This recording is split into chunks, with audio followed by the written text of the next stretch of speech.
Okay, we're going to be finishing up Forbidden Schoolhouse. We're officially done with the chapters themselves, but we're going to be looking at the epilogue today and kind of where the students are and what happened after Prudence's death. Prudence died but was not forgotten. Today, her home in Canterbury has been turned into a museum. She has been named Connecticut's state female hero. The male hero is actually Nathan Hale from the Revolutionary War. Her struggle has had an impact on one of the most important Supreme Court cases in U.S. history, and others have continued her fight to educate African Americans. After the Civil War, many teachers, including some of Prudence's former students, opened up schools for blacks, and the number of African Americans who could read and write increased rapidly. Unfortunately, Southern states soon passed segregation laws that made it illegal for whites and blacks to attend the same schools. So once the Civil War was over, there were actual legal laws put into place that segregation said separate but equal. And then, of course, we'll see that that doesn't actually happen. We know that they were equal inside of the law, but the funding that the schools got, the treatment that they got was not equal. So unfortunately, there are still some Andrew Judsons, right, trying to stop the educating of African Americans. While white Southern children went to well-built, well-funded modern schools, African American students in Southern states often did their lessons in tumble-down wooden shacks without proper heat, supplies, or running water. Some states did not even provide high schools for black children. To fight these laws, African Americans turned to the courts. At first, they made little headway. But then in the early 1950s, in a case known as Brown versus Board of Education, Attorney Thurgood Marshall asked the U.S. Supreme Court to overturn state laws requiring the separation of black and white children in public schools.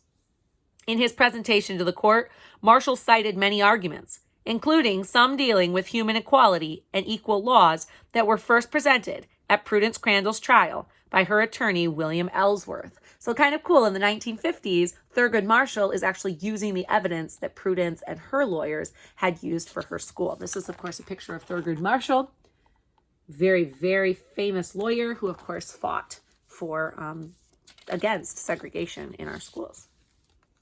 On May 17th, 1954, Marshall was victorious, and the U.S. Supreme Court banned racial discrimination in American public schools. So that's really good, but people aren't going to listen, and we know this story. At first, some Southerners tried to resist the order.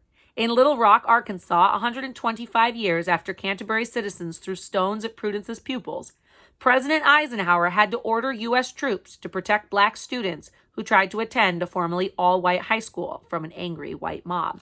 So we talked about how the president's job is to enforce, right? The executive branch is to execute the law, to make sure that it's being carried out. And so they passed that law, and states were refusing to listen. So President Eisenhower, and then obviously we know that John F. Kennedy, these men had to step in and basically say, I'm sorry, this is the law. You're going to follow it, or there's going to be federal military consequences. That means that even the local police were not upholding their part of keeping that law. Of course, we know the story of many of the girls, including Ruby Bridges, who will try and go to school. They will get things thrown at them. They will be called racial slurs. They will have a really difficult time and have to be escorted by federal troops to be able to go to school. Here, of course, is a picture of one of those girls. I believe this is Elizabeth, Eckford, being escorted to school by federal military men. Although segregation laws were never passed in northern states, prejudices against African Americans was strong, and after the Civil War, blacks were often denied entry to many northern schools on account of their race.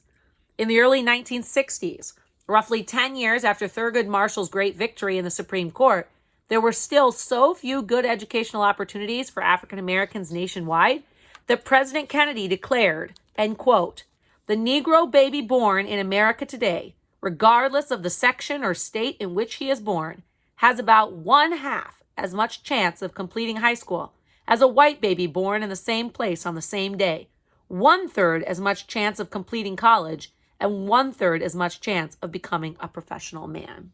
So he is sharing with the country the unfairness that they're born on the same date. It doesn't matter where in the state, doesn't matter their social economics, doesn't matter.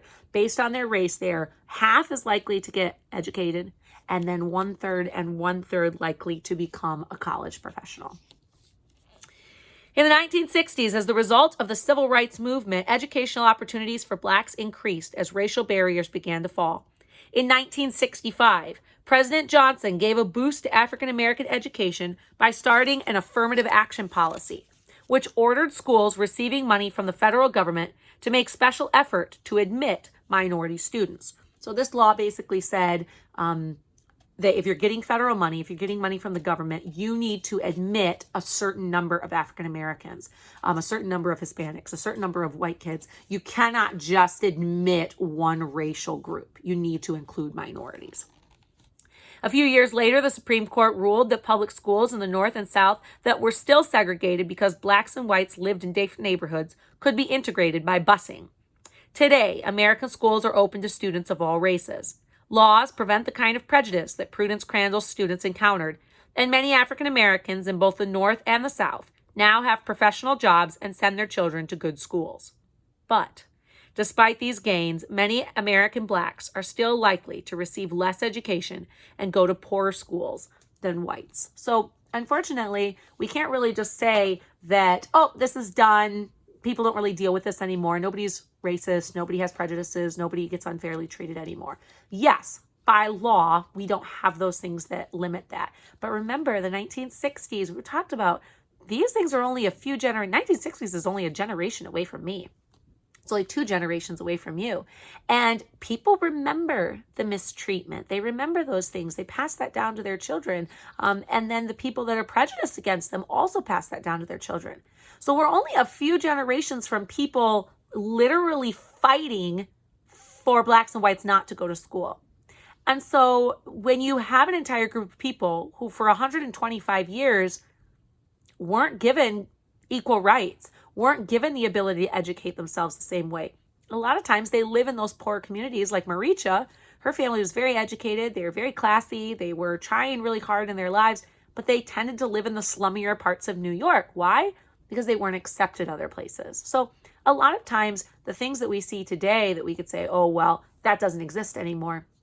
It has a lot to do with the history of how long this really kind of abused this minority group in our country. If Prudence were alive today, she would probably still be fighting to ensure that all African American children received a good education.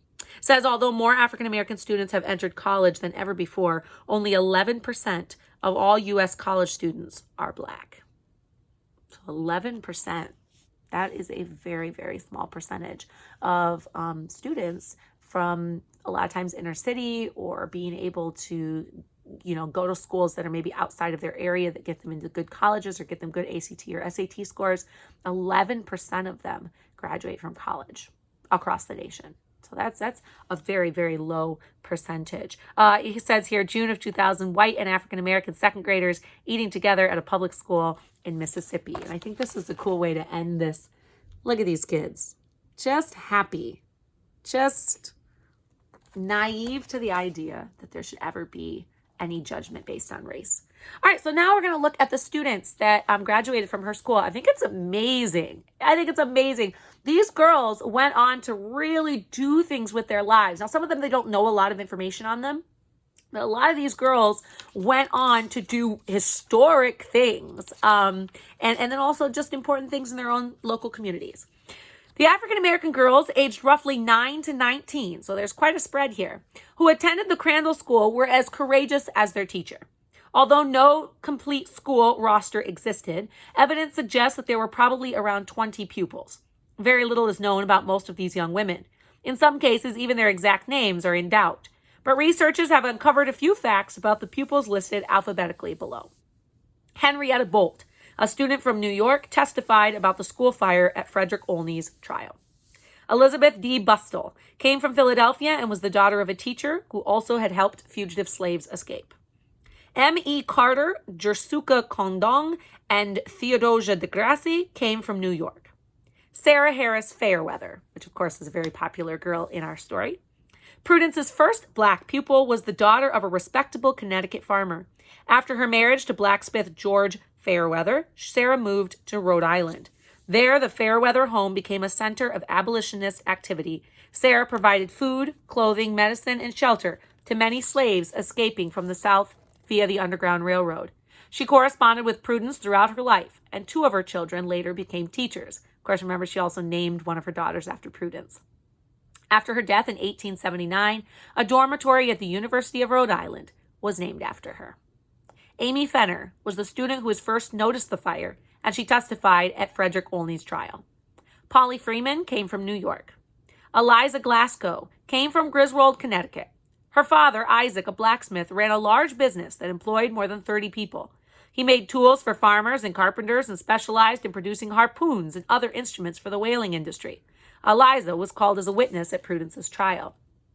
Anne Eliza Hammond and Sarah Lloyd Hammond, both sisters, became Prudence's students at the ages of 17 and 9, respectively. The girls, who originally lived in Providence, Rhode Island, lost their father at an early age and were brought up by their mother. Anne Eliza was Prudence's first out-of-state student and was threatened with whipping by the Canterbury village authorities. Remember that their mother had saved up that money to send her 2 girls to a good, respectable boarding school. Mary Harris, another of the famous ones we know, Sarah Harris's younger sister, became a teacher after leaving Prudence's school. Both she and her husband, Philemus Williams, taught African-American students in Greensburg, Louisiana after the Civil War. Her oldest son also became a teacher and headmaster in a New Orleans school. So it's so cool, the legacy that is happening from Prudence teaching these women and then these women having their children become teachers. So both we have Sarah having her children became teachers. And then, what was it? This other lady, Mary, having her son become a teacher. Elizabeth Henley and J.K. Johnson came from Pennsylvania. J.K., that's so funny initials. Harriet Rosetta Lampson, the adopted daughter of the Reverend Simeon Jocelyn. I remember in our story, there was the Reverend Simeon Jocelyn, who was very good friends of Prudence. This is an adopted daughter. So it's pretty incredible for a white abolitionist to adopt a black daughter. She became Prudence's student at the age of 15. Since Jocelyn could not afford to pay for her tuition, Harriet did some housework at the school to pay her way. After leaving the Crandall School, Harriet taught Jocelyn's children and worked to ban the drinking of alcohol. So she worked against the temperance movement, or for the temperance movement. She died, though, at the age of 18. So she only lived 3 years after going to that school.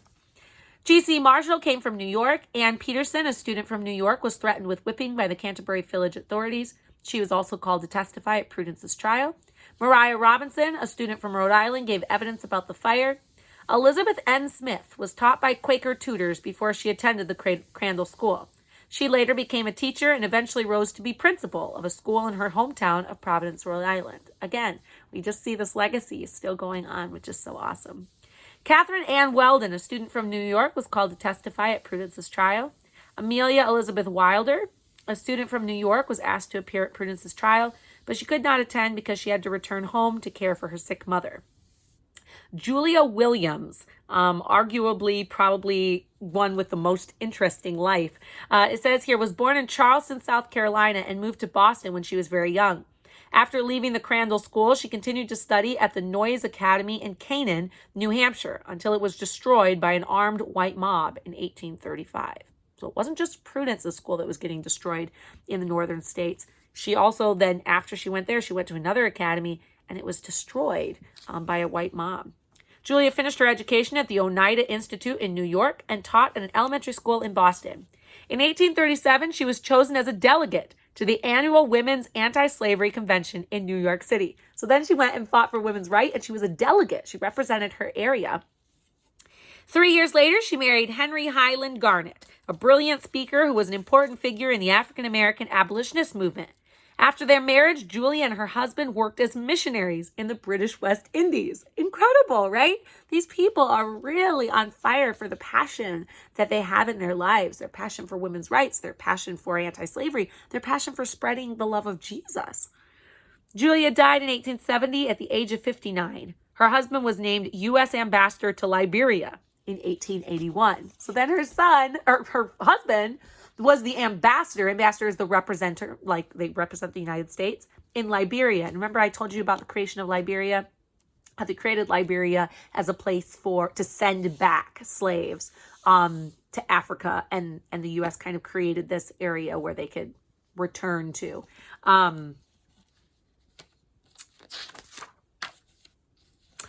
Friends and enemies. So those were the girls.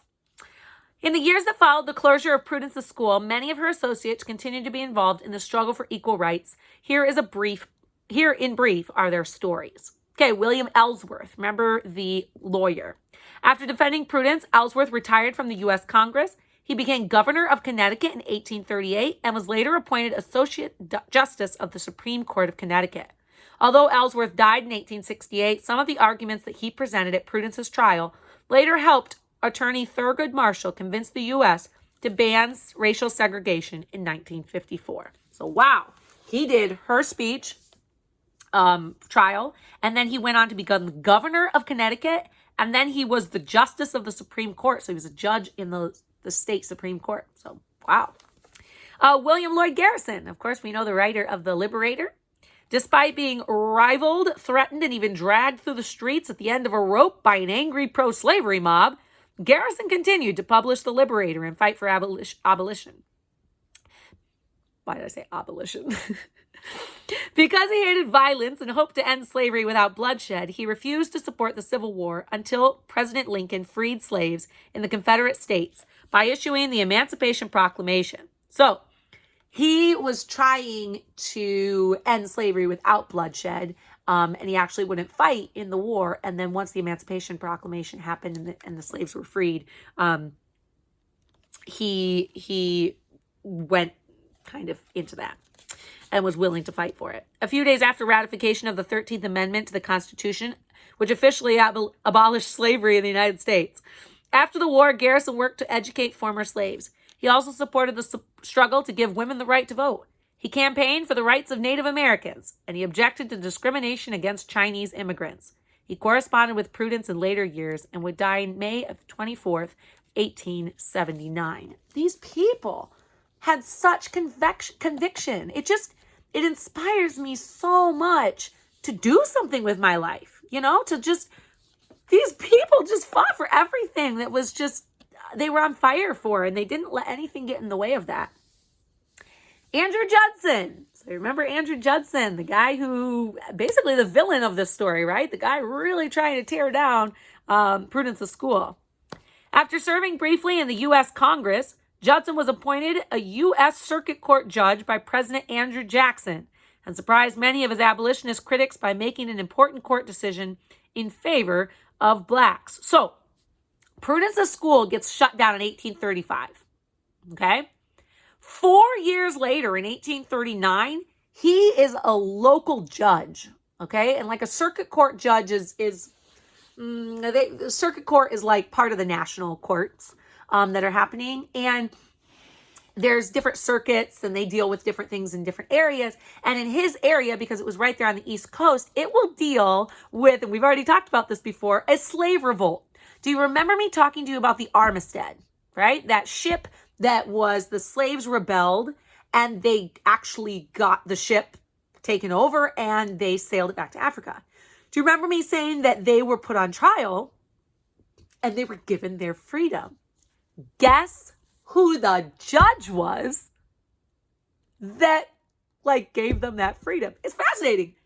Andrew Judson, the guy that was against Prudence this entire time. That just blew my mind. 4 years later, he's doing one of these very, very famous things.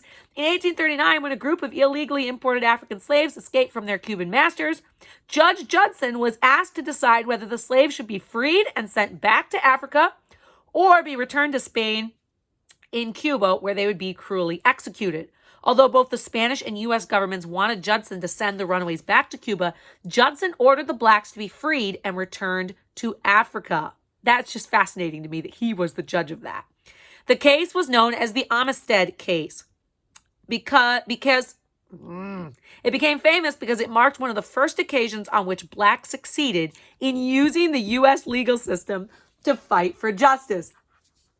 How ironic is this? 4 years after he basically used the justice system to tear down black rights, he said African Americans have no rights. I mean, that was his whole basis. He then gives them rights and says that they're free back in Africa. It is very interesting to me. Part of me is really proud of him, and part of me realizes that he was kind of part of that group that said Africans should be in Africa, whites should be in America. And so I think the whole idea of him letting them be free, but then sending them back, shipping them back to Africa and saying, yeah, well, go home, kind of makes sense to what he believed, because he definitely didn't want them in the United States. He didn't believe in slavery, but he didn't believe in them in the U.S. So it kind of makes sense that he sent them back. I just could not believe he was the judge of that. That I did not know that until this. Samuel May, after Prudence Crandall's school closed, May spent a month traveling around New England, urging Americans to abolish slavery and discussing the fate of the school. In 1834, he left Brooklyn and became director of a college for teachers. He also became a conductor on the Underground Railroad and helped slaves from Virginia, Kentucky, Tennessee, and Louisiana reach their freedom. Although he hated violence, May supported the Civil War because he felt it was the only way to end slavery. In later years, he fought for co-ed schools. He campaigned vigorously for women's rights and was one of the first clergymen to support giving women the right to vote. He never forgot Prudence. He kept her portrait with him until he died in 1871 and bequeathed it to the Cornell University. May was also, and this is crazy, Samuel May, for those of you who are familiar with Little Women, right? The story Little Women, written by Louisa May Alcott. He was her uncle. So the author of Little Women, which is now, there's a new Little Women that has just come out. He was her uncle. So, so cool. Arthur Tappan, last one. He continued to fight for abolitionist causes, and he became president of the American and Foreign Anti-Slavery Society. He helped support the Underground Railroad. His business unfortunately failed in 1842, but by the early 1850s, he was able to retire and devote all of his time to good works. He died in July of 1865. Fascinating. I just am so inspired by these people. I'm inspired by their drive to do what is right. Their drive that it does not matter. They were not focused on getting the best house. They were not focused on getting the best jobs or making the most money or having anything famous or being famous for anything. Their entire focus, their life's goals, was to make sure that the world was a better place for somebody. Okay? In their case, it was African Americans or Native Americans or women's rights. I mean, in their case, there was whatever was their social justice movement of the day. Are we to be doing that as Christians? What is our role? That's what I really want to think about. What is our role as Christians?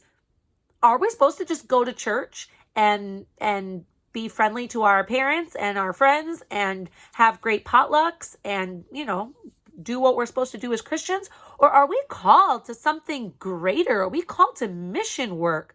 True, honest mission work that changes people's lives, that makes people their life here on this earth better. And if that really is our goal, do we see enough Christians doing that?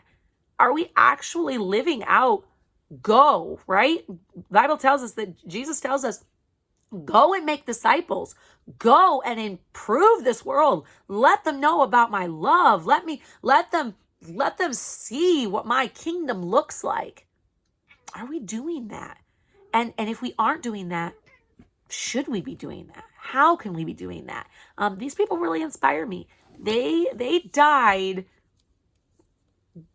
confident in the fact that they did everything they could to make the world a better place, to make the world a place that is something that you can honestly say, I did unto others as I wanted to be done unto me. And I think that's the golden rule. I think that is what Christ calls us to do here on earth. All right, guys, question in Google Classroom, and have a good night.